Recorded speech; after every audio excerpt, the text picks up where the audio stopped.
যখন আমরা জীবনে কোনো লক্ষ্যের দিকে অগ্রসর হই, তখন অনেক সংখ্যক লোক আমাদের পরামর্শ দেয় যে আপনি এটা করুন, আপনার সেটা করা উচিত, আপনার ওই আদর্শ ব্যক্তিরই মতো ওই পথেই চলা উচিত।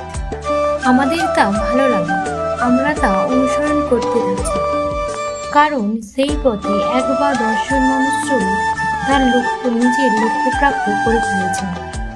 এবার সেই লোকেরা সেই পথে চলে নিজের লক্ষ্য প্রাপ্ত করেছে। তার মানে কি এটাই যে আমাদের লক্ষ্য প্রাপ্তি হয়ে যাবে? কোনো মানে নেই।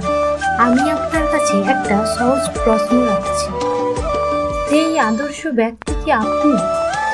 আপনি নন, সেই ব্যক্তি হলো অন্য কেউ, যার নিজস্ব ভাবনা রয়েছে, নিজের বিচারধারা রয়েছে, নিজের কর্মধারা আছে, নিজের গুণ বা অপগুণ আছে, তাদের নিজেদের একটা যাত্রা আছে, নিজের একটা লক্ষ্য আছে। তিনি আপনি নন। যদি কথা বলি আপনার বিষয়ে সব থেকে বেশি কে জানে? আপনার যাত্রা, আপনার লক্ষ্যের বিষয়ে, আপনার ভাবনা চিন্তা, আপনার কর্মধারা, আপনার বিচারধারা, আপনার কামনার বিষয়ে, আপনার অভিজ্ঞতার বিষয়ে তিনি হলেন স্বয়ং আপনি।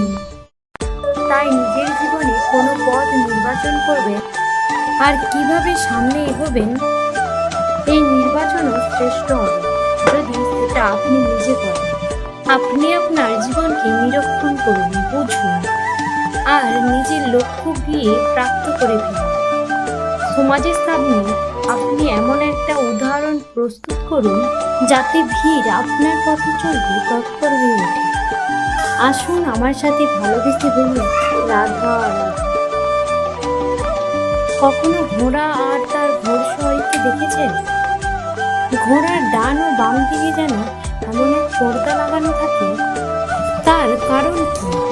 যাতে ঘোড়া অন্যদিকে দেখতে না পায়, শুধু সামনে দেখে আর সেই দিকেই এগোতে থাকে। বলতে গেলে এটা একটা সাধারণ ব্যাপার, কিন্তু এর পিছনে খুব বড় এক বিজ্ঞান লুকিয়ে রেখেছে।